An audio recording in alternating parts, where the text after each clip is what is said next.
క్రీస్తునందు ప్రియమైనటువంటి దేవుని వారలారా, దేవుని ప్రజలారా, దేవుని పిల్లలారా, మీ అందరికీ ప్రభువైన యేసుక్రీస్తు వారి పరిశుద్ధ నామంలో నా హృదయపూర్వకంగా నిండు మనసుతో వందనాలు సమర్పిస్తున్నా. మీ అందరూ కూడా మంచి ఆయుష్ ఆరోగ్యాలతో వర్ధిల్లాలని, మీ కుటుంబంలన్నీ కూడా బాగుండాలని మీ అందరి కోసం ప్రతిరోజు కూడా మేము ప్రార్థన చేస్తున్నాం. అదేవిధంగా మీ అందరి ప్రార్థన వలన, దేవుని దయ వలన దేవుడు నాకు మరొక అవకాశాన్ని అనుగ్రహించిన విధానం బట్టి దేవునికి కృతజ్ఞతాస్తుతులు సమర్పిస్తూ మీ అందరికీ మరోసారి నా హృదయపూర్వకంగా నిండు మనసుతో వందనాలు సమర్పిస్తున్నా. ఈరోజు అనగా 2026వ సంవత్సరం మే నెల 29వ తారీఖు శుక్రవారం మనం ఈరోజు శుక్రవారం కనుక మరి సమయంలో దేవుడు గడిచిన దినాల్లో దేవుడు ఉన్నాడని నేర్చుకున్నాము. దేవుడు ఉన్నాడు, తర్వాత దేవుడు ఉన్నాడు అనడానికి ఆధారాలు, తర్వాత ఇప్పుడు దేవుడు అదృశ్యుడు. దేవుడు అదృశ్యుడు.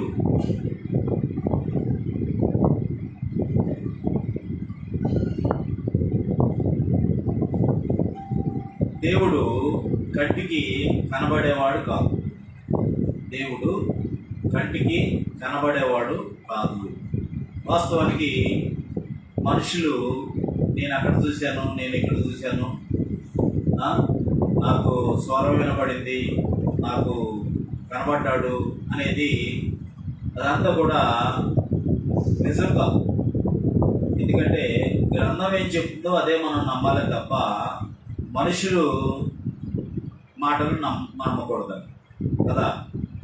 మనుషులు నమ్ముకోవడం కంటే యెహోవాను ఆశ్రయించుట మేలు, రాజులు నమ్ముకోవడం కంటే యెహోవాను ఆశ్రయించుట మేలు గ్రంథం తెలియజేస్తుండగా, వాస్తవానికి జాగ్రత్తగా ఆలోచన చేసినట్లయితే యోహాను సువార్త మొదటి యోహాను పత్రిక 4వ అధ్యాయము 12వ వచనంలో, మొదటి యోహాను పత్రిక 4వ అధ్యాయము 12వ వచనంలో జాగ్రత్తగా గమనించినట్లయితే ఏ మానవుడును దేవునిని ఎప్పుడునూ చూచి ఉండలేదు. గ్రంథం తెలియజేస్తుంది ఏ మానవుడును దేవునిని ఎప్పుడునూ చూచి ఉండలేదు అని గ్రంథం తెలియజేస్తుంది. అదేవిధంగా మొదటి యోహాను సువార్త మొదటి అధ్యాయము, యోహాను సువార్త 1వ అధ్యాయము 18వ వచనంలో, ఎవడును ఎప్పుడైనను దేవునిని చూడలేదు, తండ్రి రూపమున అద్వితీయ కుమారుడే ఆయనను బయలుపరచనని ఇక్కడ తెలియజేస్తుంది కదా. అదే యోహాను సువార్త 5వ అధ్యాయము 37వ వచనంలో కూడా, అదే యోహాను సువార్త 5వ అధ్యాయము 37వ వచనంలో, మీరు ఏ కాలమందైనను ఆయన స్వరము వినలేదు, ఆయన స్వరూపము చూడలేదు. ఖచ్చితంగా బైబిల్ గ్రంథం తెలియజేస్తుంది. మీరు ఏ కాలమందైనను ఆయన స్వరం వెళ్ళలేదు, ఆయన స్వరూపము చూడలేదని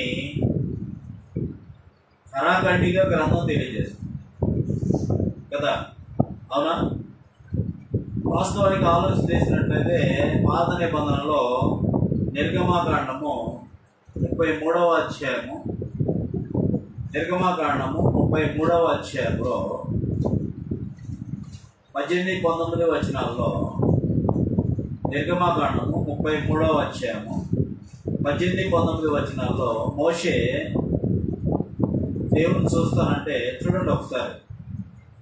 18-19 వచనంలో, అతడు దయచేసి నీ మహిమను నాకు కనపరచమనగా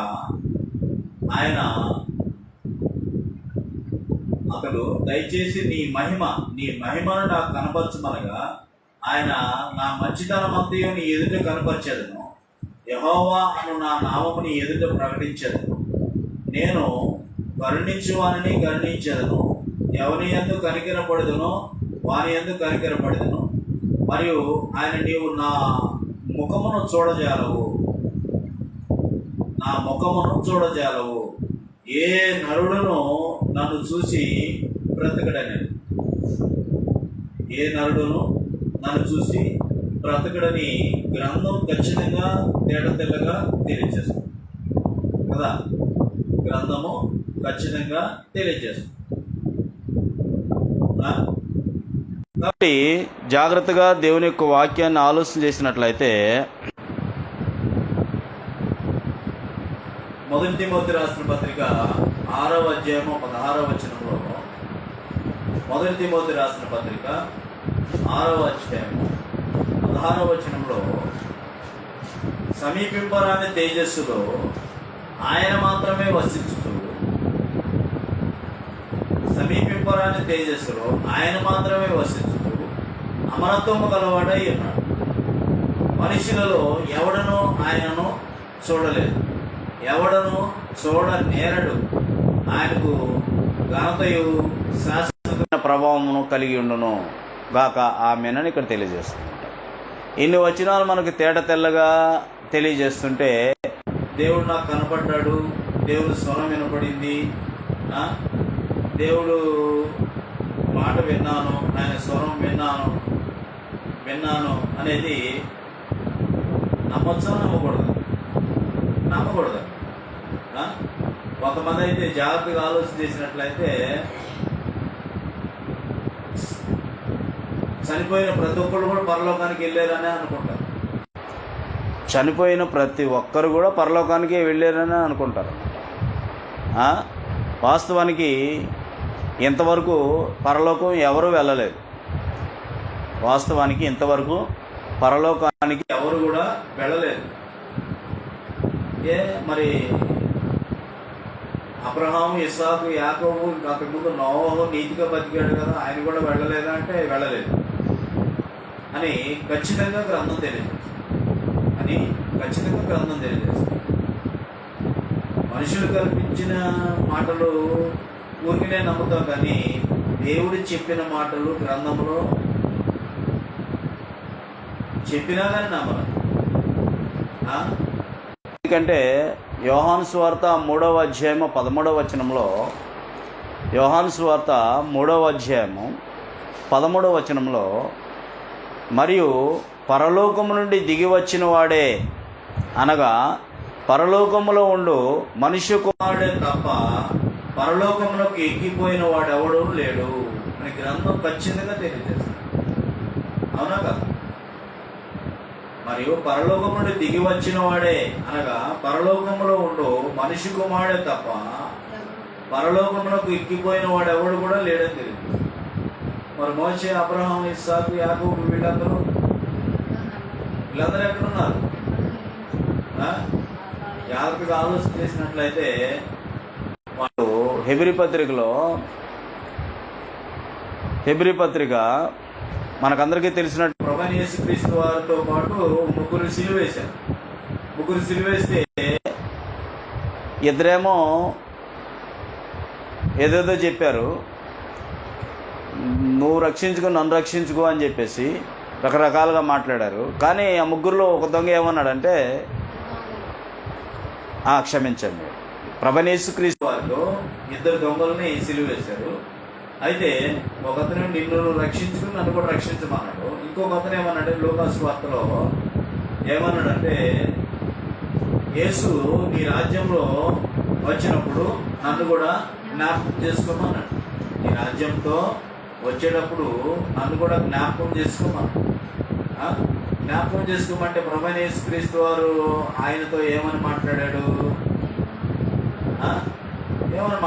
చూడండి ఒకసారి, లూకాసు వార్త 23వ అధ్యాయము 40-41 వచనాల్లో. అయితే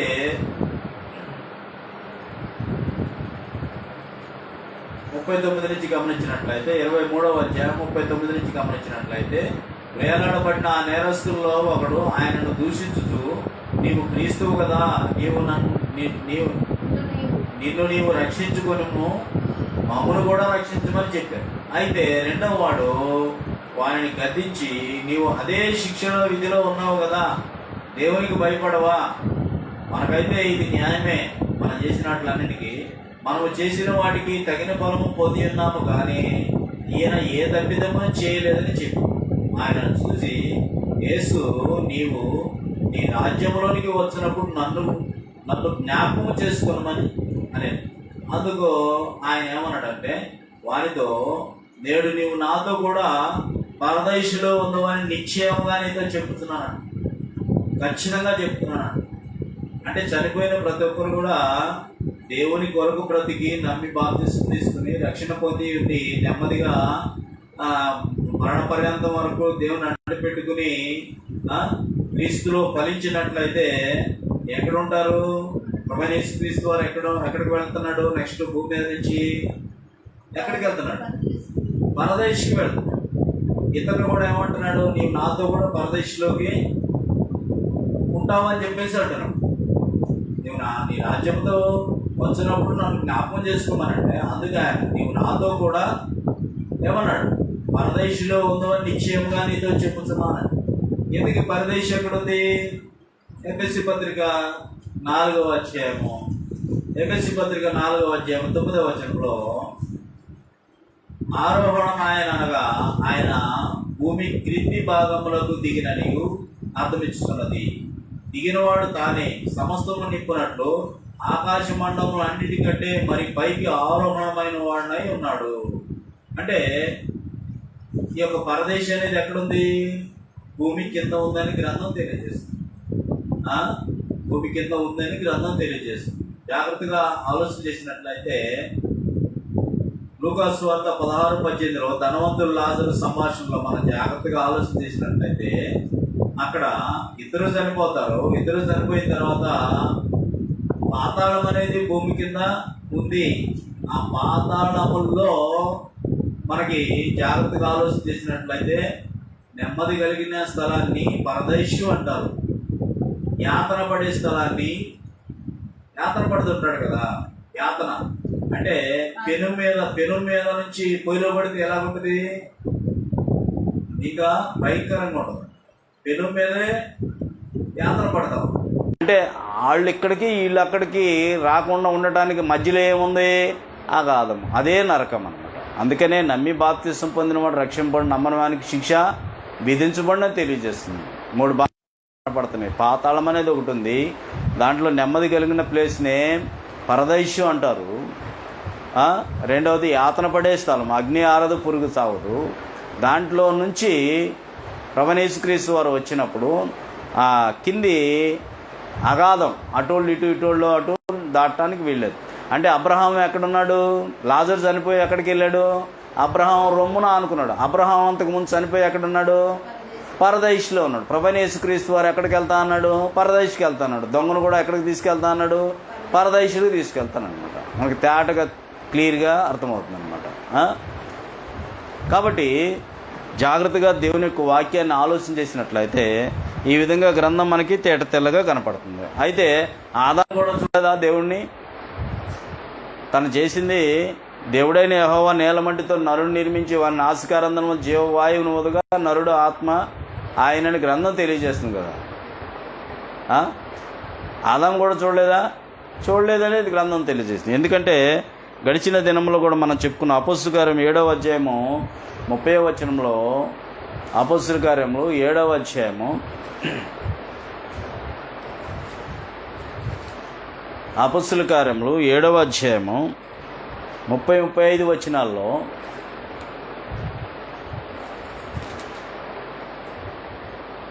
ముప్పై నుంచి 35 వచనాలు గమనించినట్లయితే,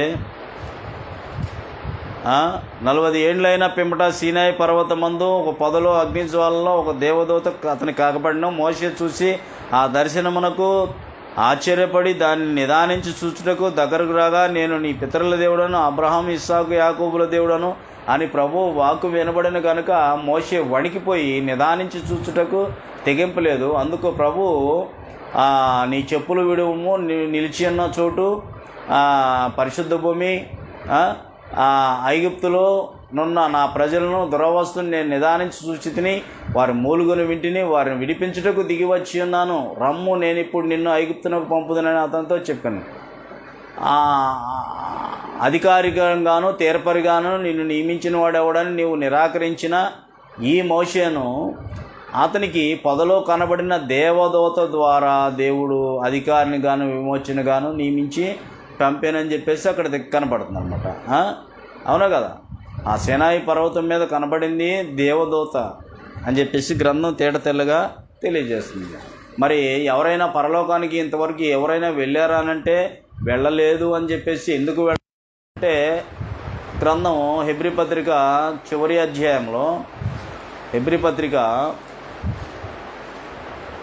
11వ అధ్యాయము హెబ్రీ పత్రిక 11వ అధ్యాయము 39-40 వచనాలు గమనించినట్లయితే వీరందరూ తమ విశ్వాసము ద్వారా సాక్ష్యం పొందిన వారైనను మనము లేకుండా పూర్ణులు కాకుండా నిమిత్తము దేవుడు మన కొరకు మరి శ్రేష్టమైన దానిని ముందుగా సిద్ధపరిచిన కనుక వీరు వాగ్దాన ఫలము అనుభవింపలేదు అని చెప్పేసి ఇక్కడ తెలియజేస్తుంది.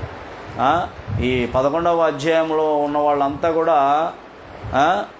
ఎక్కడున్నారు? వీళ్ళందరూ ఎక్కడున్నారు? పరదేశంలో ఉన్నట్లుగా మనకి తేట తెల్లగా కనపడుతుంది. వాళ్ళు ఎదురు చూస్తున్నారు. ఆ 11వ అధ్యాయము మనం కూడా చూచి నమ్మటం కాదు, కానీ దేవుడు కనబడతాడు, కనబడితే నేను నమ్ముతాను, దేవుడు వచ్చి నాకు ఏమంటారు దాన్ని, నన్ను ప్రేరేపిస్తే నేను వస్తాను, నాకు కళ్ళు కనపడాలా, నన్ను రమ్మనాలా, లేకపోతే నన్ను ఏమంటారు దాన్ని నాలోకి రావాలా అనేది కాదనమాట. ఇక్కడ 11వ అధ్యాయం 6వ వచనంలో విశ్వాసము లేకుండా దేవునికి ఇష్టుడైనట అసాధ్యము. దేవుని ఎద్దకు వచ్చేవాడు ఆయన ఉన్నాడని తన్ను వెదకువానికి ఫలము దయచేవాడు నమ్మవలని కదా. విశ్వాసాన్ని బట్టి ఆ లిస్టు నోహు కానివ్వండి, కిందకు చూసుకున్నట్లు అబ్రహాం కానివ్వండి, ఇస్సాకు కానివ్వండి, యాకోబు కానివ్వండి, వీళ్ళందరూ కూడా ఎదురు చూస్తున్నారనమాట. 9వ వచనం నుంచి విశ్వాసమును బట్టి అతనితో వాగ్దాన ఫలమునకు సమాన వారసులైన ఇస్సాకు యాకోబు అనువారు గుడారములో నివసించుచు అన్ని దేశములో ఉన్నట్టు వాగ్దత్త దేశంలో వారసులైరి. ఏలైనగా దేవుడు దేనికి శిల్పియు నిర్మాణకుడై ఉన్నాడో పునాదులు గల ఆ పట్టణం కొరకు అబ్రహాం ఎదురు చూస్తున్నాడు. విశ్వాసమును బట్టి శారై అబ్రహాం చేసిన వాడు నమ్మదగిన వాడని కొనెను గనుక తాను వయసు గతించినదైనను గర్భము ధరించుటకు శక్తి పొందను. అందుచేత మృతతుల్యుడైన ఆ యొక్కను నుండి సంఖ్యకు ఆకాశ నక్షత్రము వలెను సముద్ర తీరమందులు లెక్కింప శక్యము కాని ఇసుక వలెను సంతానము కలిగను. వీరందరూ కూడా వాగ్దాన ఫలము అనుభవింపకపోయి నన్ను దూరం నుండి చూసి వందనములు చేసి తాము భూమి మీద పరదేశమును యాత్రికులమై ఉన్నామని ఒప్పుకొని విశ్వాసము గలవారై మృతి పొందిరి. ఎలాగూ చెప్పువారు తమ స్వదేశమును వెతుకుచున్నామని విసిదపరుచున్నారు కారా. వారు ఏ దేశం నుండి వచ్చారో ఆ దేశంలో జ్ఞాపకం ఉంచుకున్న ఎడల మరలా వెళ్ళుటకు వారికి వీలు కలిగి ఉండును. అయితే వారు మరి శ్రేష్టమైన దేశం అనగా పరలోక సంబంధమైన దేశమును కోరుచున్నారు. అందుచేత తాను వారు దేవుడిని అనిపించుకొనుటకు దేవుడు వారిని గురించి సిగ్గుపడక ఎలయనగా ఆయన వారి కొరకు ఒక పట్టణాన్ని సిద్ధపరిచాడని చెప్పేసి ఖచ్చితంగా తెలియజేస్తుంది. ఒక పట్టణాన్ని సిద్ధపరిచాడని తెలియజేస్తుంది. ఇంకా 2 కొరింథీ రాసిన పత్రిక 5వ అధ్యాయం మొదటి నుంచి గమనించినట్లయితే అక్కడ కూడా 2 కొరింథీ రాసిన పత్రిక 5వ అధ్యాయం భూమి మీద మన గుడారము ఈ నివాసం శిథిలమైపోయినను చేతి పని కాక దేవుని చేత కట్టబడినది నిత్యమైనది అయిన నివాసం పరలోకమందు మనకున్నదని ఎరుగుదము. దాని కొరకు అందుకనే పైన వాటినే వెతకండి కానీ భూమి మీద ఉన్న వాటి కొరకు మనసు పెట్టుకోవద్దని చెప్పేసి కొలస్సీ పత్రిక 3వ అధ్యాయంలో కూడా మనకు తేట తెల్లగా తెలియచేస్తుంది అనమాట గ్రంథం. కాబట్టి జాగ్రత్తగా ఆలోచన చేసినట్లయితే దేవుని యొక్క వాక్యము వినుట వలన విశ్వాసం కలుగుతుంది. క్రీస్తు యొక్క మాటను బట్టి నమ్మవలసిన అవస్థ అనేది ఉంది. నమ్మవలసిన అవస్థ అనేది ఉన్నది, ఖచ్చితంగా నమ్మవలసిన అవస్థ అనేది ఉన్నది. నువ్వున్నావు నేను అక్కడికి వెళ్తున్నాను అంటావు, నేను మంచినీళ్ళు తాగుతున్నాను అంటావు, నేను పడుకుంటున్నాను అంటావు. నువ్వు ఎవరు? మనిషికి కనపడతావా? దేవుడు కూడా అదృశ్యుడు, నేను కూడా అదృశ్యులమే. శరీరం కనపడుతుందే తప్ప ఆ డాక్టర్ కూడా హాస్పిటల్లో మరణ మంచాల మీద ప్రమాదకరమైన స్థితిలో వాళ్ళని టెస్ట్ చేస్తూ వారు ఉన్నాడా చనిపోయాడని చెప్పేసి గుండె ఆడుతుందా అని చెప్పేసి చేయబట్టుకుని నాడి చూసి చెప్తాడన్నమాట. డాక్టర్ కూడా తెలీదా? డాక్టర్ కూడా నిన్ను చూడగలడా? శరీరంలో ఉన్న నిన్ను చూడగలడా? నిన్ను చూడలేడు కదా. వాస్తవానికి జాగ్రత్తగా ఆలోచన చేసినట్లయితే కొరింథీయులు రాసిన పత్రికలో కూడా ఒక మాట మనం గమనించినట్లయితే, కొరింథీయులు రాసిన పత్రిక 3వ అధ్యాయము 16వ వచనంలో, మీరు దేవుని ఆలయమై ఉన్నారని దేవుని ఆత్మ మీలో నివసించుచున్నాడని మీరు ఎరగరా? ఎవడైనా దేవుని ఆలయం పాడు చేసిన దేవుడు వారిని పాడు చేయదు. దేవుని ఆలయం పరిశుద్ధమైనది, మీరు ఆలయమై ఉన్నారంటున్నాడు. ఇంతకుముందు అయితే పెద్ద పెద్ద ఆలయాల్లో ఆరాధన జరుగుతూ ఉండేది. యెరూషలేం దేవాలయంలో, ఇంకా పర్వతాల మీద ఇంకా జరుగుతూ ఉండేది. ఇప్పుడైతే నీ హృదయాన్నే దేవుడు ఆలయంగా మార్చేశాడు. అనమాట. ఆ ఆలయంతో నువ్వు దేవుణ్ణి ఆరాధించడానికి ఆదివారం వెళ్తావు, అవునా కదా? అదే అధ్యాయం 6వ అధ్యాయం 19వ వచనంలో కూడా, మీ దేహము దేవుని వలన మీకు అనుగ్రహింపబడి మీలోనున్న పరిశుద్ధాత్మకు ఆలయమై ఉన్నదని మీరు ఎరగరా? మీరు మీ సొత్తు కాదు, విలువ పెట్టి కొనబడిన వారు కనుక మీ దేహముతో దేవుని మహింపరచుడి అంటాడు. మీ దేహముతో దేవుణ్ణి మహింపరచుడి అంటాడనమాట. నీ ఆత్మ, నేను ఆ పేరు కూడా ఎవరికి? ఆత్మలకే, శరీరానికి కాదు.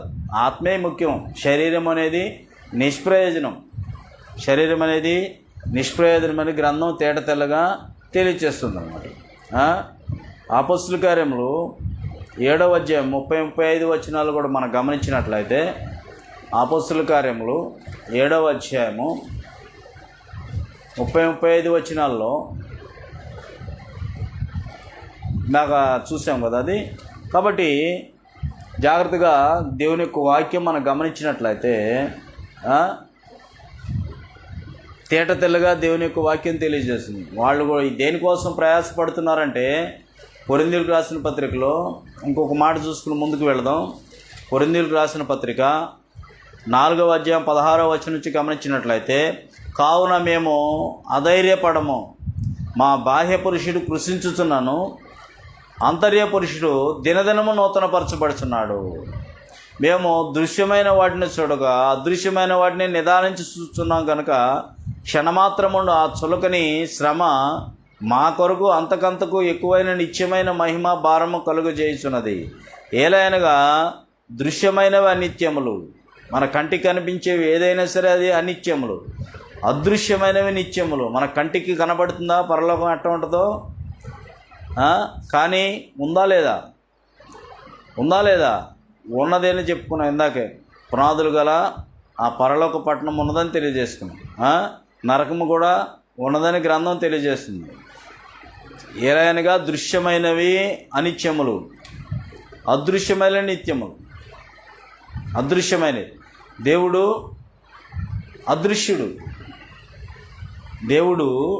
అదృశ్యుడు. మనిషి కూడా, ఆత్మ కూడా అదృశ్యమైనది. దేవుడు మన పోలిక చొప్పున నరులను చేయదుమని చెప్పేసి ఆదికాండం 1వ అధ్యాయం 26-27 వచనాలు గమనించినట్లయితే, ఆయన ఎలాగ ఉంటాడో మనల్ని కూడా అలాగే చేశాడు. ఆయన ఆత్మస్వరూపి. కాకపోతే నీకేమో శరీరం ఉంది, ఆయనకి భౌతికమైన రూపురేఖలు లేనివాడుగా ఉన్నాడు. దేవుడు అంటే ఆత్మ. అదేవిధంగా దేవుడు ఆత్మ కనుక ఆయనను ఆరాధించే వాళ్ళు కూడా నీలో ఉన్న ఆత్మతో ఆయన ఆరాధించమని తెలియజేస్తారు. గ్రంథం తేటతెల్లగా మనకి తెలియజేయటం మనకి చూస్తాం. కాబట్టి దేవుని యొక్క వాక్యాన్ని జాగ్రత్తగా గమనించాల్సిన అవసరం అనేది ఉన్నది. జాగ్రత్తగా గమనించి ముందుకు వెళ్ళాల్సిన అవసరం అనేది ఉంది. గడిచిన దినంలో కూడా మనం దేవుడు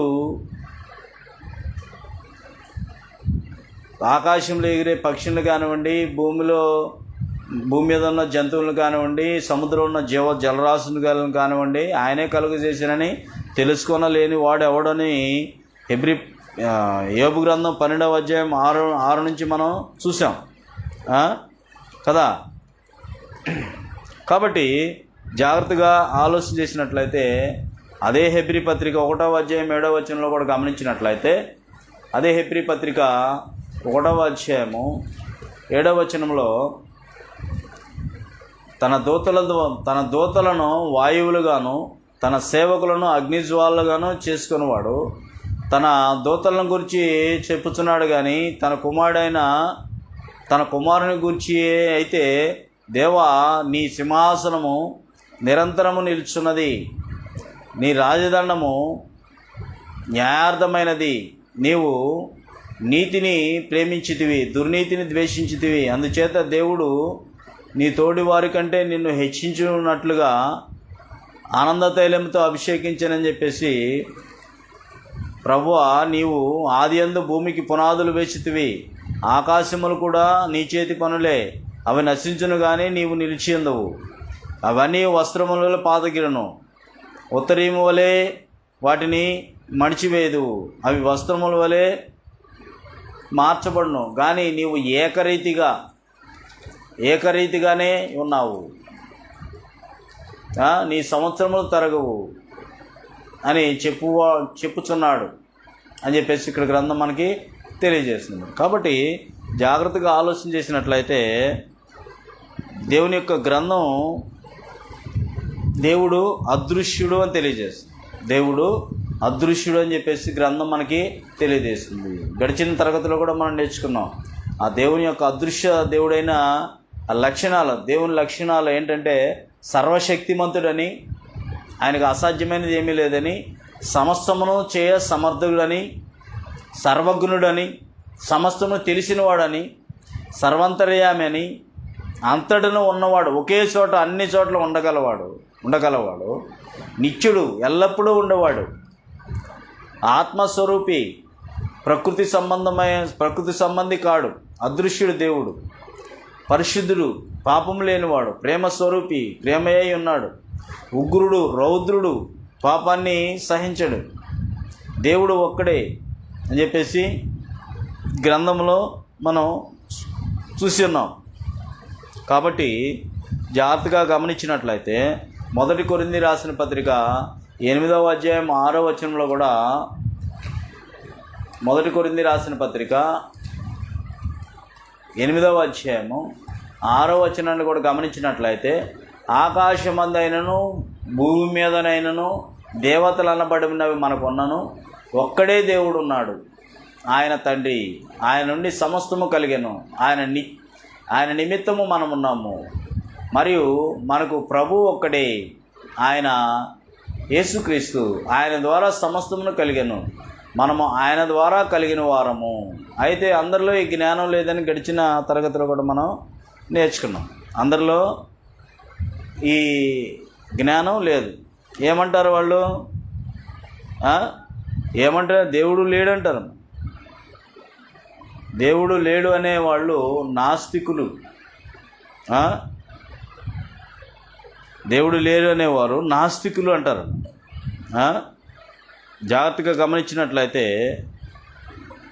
దేవుని యొక్క వాక్యం తేట తెల్లగా ఆదియందు దేవుడు భూమి ఆకాశం సృజించినని తేట తెల్లగా తెలియజేస్తున్నప్పటికి కూడా కీర్తనల గ్రంథం 90వ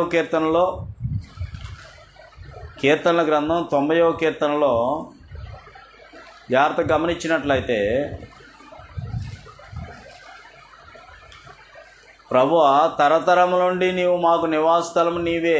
పర్వతముల పుట్టక మునుపు నుంచి దేవుడు ఉన్నాడని చెప్తున్నప్పటికీ కూడా, పర్వతములు పుట్టక మునుపు భూమిని లోకమును నీవు పుట్టింపక మునుపు యుగములు నీవే దేవుడవు అని చెప్పేసి గ్రంథం ఖచ్చితంగా తేటతెల్లగా చెప్పినప్పటికీ కూడా దేవుడు లేడనే మనుషులు ఇప్పటికీ కూడా లేకుండా లేరన్నమాట. ఏబుతో ఏమంటాడంటే, ఏబు గ్రంథం 38వ అధ్యాయంలో, ఏబు గ్రంథం 38వ అధ్యాయము, ఏబు గ్రంథం 38వ అధ్యాయం 4వ వచనంలో గమనించినట్లయితే, నేను కాక ఇంకెవడో వేసాడు పునాదులు అంటాడనమాట. నేను భూమికి పునాదులు వేసినప్పుడు నీవెక్కడ నుంటివి? నీకు వివేకము కలిగి ఉన్నడలా చెప్పుము. నీకు తెలిసినడలా దాని పరిమాణము నియమించిన వాడెవడో చెప్పుము. దాని మీద పరిమాణము కొలత వేసిన వాడెవడో చెప్పుము. దాని స్తంభములు పాదులు దేనితో కట్టబడినవో చెప్పుము. ఉదయ నక్షత్రములు ఏకంగా కూడిపాడినప్పుడు దేవదూతలందరూ ఆనందించి జయధ్వనములు చేసినప్పుడు దాని మూలరాతిని వేసిన వాడెవడు? సముద్రము దాని గర్భము నుండి పొర్లి రాగా తలుపుల చేత దానిని మూసినవాడెవడు? నేను మేఘమును దాని వస్త్రమును గాఢాంధకారము దానికి పొత్తిగుడ్డగాను వేసినప్పుడు నీవుంటివా? దాని సరిహద్దు నియమించి దానికి అడ్డగడియలు తలుపులను పెట్టించినప్పుడు నీవు ఎంతవరకే కానీ మరి దగ్గరకు రాకూడదని ఇక్కడనే నీ తరంగము పొంగు అణచబడిన నేను చెప్పినప్పుడు నీవు ఉంటివా అంటాడన్నమాట. ఇక్కడ చాలా విషయాలు ఉంటాయి. ఈ విధంగా దేవుడు నేనే చేశానని చెప్పినా కానీ, నేను ఉన్నవాడును అనువాడును అన్నా సరే, ఇప్పటికి కూడా దేవుడు ఉన్నాడని నమ్మరు అన్నమాట.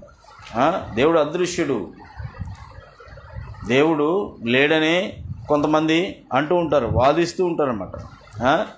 కానీ దేవుడు ఉన్నాడు, కానీ కంటికి కనబడేవాడు కాడు. కరెంటు ఉంది కానీ కంటికి కనపడదు, గాలి ఉంది కానీ కంటికి కనపడదు. వీటన్నీ ఉన్నాయని నమ్ముతాం కానీ దేవుడు ఉన్నాడని మనం నమ్మం అన్నమాట. కాబట్టి జాగ్రత్తగా దేవుని యొక్క వాక్యాన్ని ఆలోచన చేసి ముందుకు వెళ్ళాల్సిన అవసరం అది. ఎవరు నమ్మినా ఎవరు నమ్మకపోయినా నీ మట్టుకు నీవు ఆలోచన చేయాల్సిన అవసరం అనేది ఉంది. దేవుడు నాకు కంటికి కనపడితేనే నేను నమ్ముతాను, లేక నాకు దర్శనంలో కనపడితేనే నేను నమ్ముతాను అని అంటే కుదరదు. అందరికీ కాల్ చేస్తున్నాడు దేవుడు అందరికీ కాల్ చేస్తున్నాడు. ప్రయాసపడి భారం మోసుకున్న సమస్య జనులారా నా యొద్దకు రండి, నేను మీకు విశ్రాంతి కలుగజేస్తాడని దేవుడు తెలియజేస్తున్నాడు. దైవత్వమును అందున్నవారు మిగిలిన పాఠాల్లో మనం నేర్చుకోవడానికి ప్రయత్నించేద్దాం. కాబట్టి దేవుడు అదృశ్యుడు, దేవుడు కంటికి కనబడేవాడు కాడు. ఆయనంత మాత్రాన్ని ఆయన చూడడా అంటే ఖచ్చితంగా చూస్తాడు. ఎవరెవరు ఏం చేస్తున్నారు ఏంటి అనేది ఆయన ఖచ్చితంగా పరిశీలన చేస్తున్నాడు. నీ నడకను, నీ పడకను, నువ్వు కూర్చోవడం, నువ్వు నిల్చోవడం, నీ నోటికి మాట రాక మునిపే ఆయనకు తెలుసు. ఎందుకంటే అందరి ఆత్మలను కలుగజేసింది ఆయనే కదా. అందరి హృదయాల్లో ఏముందో ఆయనకి ఖచ్చితంగా తెలుసు. అవునా కదా? నీ హృదయంలో ఏముందో, నా హృదయంలో ఏముందో, నీ తలంపు ఊహ పుట్టక ముందే నాకు తెలుసు అని చెప్పేసి గ్రంథం తెలియజేస్తుందన్నమాట కదా. నీకు తలంపు రాక మునిపే నీ తలంపులోని ఊహ అంతయు కూడా ఎల్లప్పుడూ కేవలం చెడ్డదని దేవుడు ఎప్పుడో చూశాడు. మన పైకి మనిషి ఆకారాన్ని చూసి, మనుషుల ప్రవర్తన చూసి వాడు అలాంటి వాడు ఇలాంటి వాడు అని చెప్పేసి జడ్జిమెంట్ ఇచ్చేస్తుంటాం. కానీ దేవుడు హృదయాలను పరిశీలించాడు. దేవుడు ఇర్మియా గ్రంథం 17వ అధ్యాయంలో కూడా 9-10 వచనాల్లో హృదయం అన్నిటికంటే మోసకరమైనది అని చెప్పేసి తెలియజేస్తూ హెబ్రీ పత్రిక 17వ అధ్యాయము 9-10 వచనాల్లో గమనించినట్లయితే, హృదయం అన్నిటికంటే మోసకరమైనది, అది ఘోరమైన వ్యాధి గలది, దాన్ని గ్రహింపగలవాడు. ఒకని ప్రవర్తనను బట్టి వారి క్రియల ఫలము చొప్పున ప్రతీకారము చేయుటకు యెహోవాను నేను హృదయములను పరిశోధించువాడను, అంతరింద్రియములను పరిశీలించువాడను. నువ్వు కూర్చుండుట, నువ్వు 139వ కీర్తనలో మనం కూడా చదువుకున్నాం మనం. అన్నీ కూడా ఆయనకి తెలుసు. కాబట్టి దేవుడు కంటికి కనబడే వాడు కాదు. ఎందుకంటే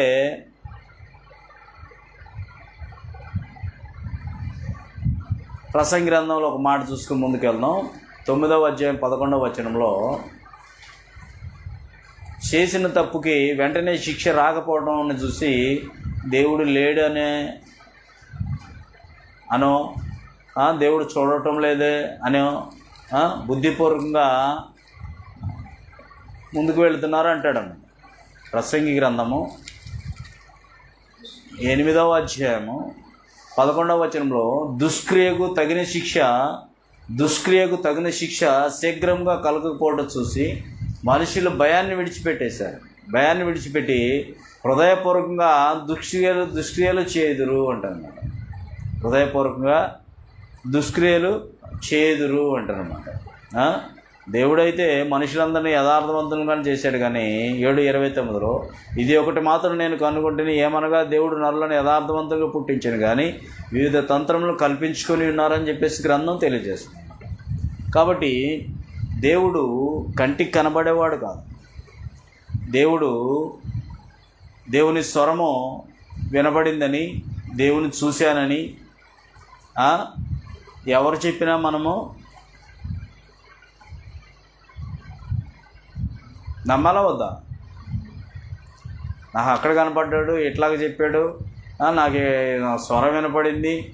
దేవుడు ఏం చెప్పాడు? ఏ కాలమందైనా, అంటే పితరుల యుగంలో 2500 సంవత్సరాల్లో కూడా ఎవరూ చూడలేదు, ఆదామే చూడలేదంట.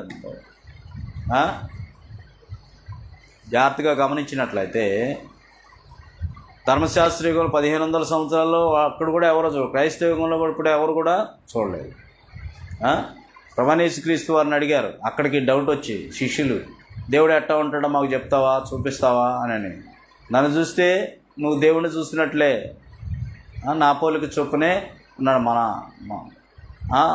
అందరినీ కూడా ఆయన స్వరూపంలోనే చేశాడనమాట. ఆయన స్వరూపంలోనే చేశాడు. కాబట్టి ఇప్పటివరకు ఓపికతో చక్కగా విన్న మీ అందరికీ నా హృదయపూర్వకంగా నిండు మనసుతో వందనాలు సమర్పిస్తూ ముగిస్తున్నాను.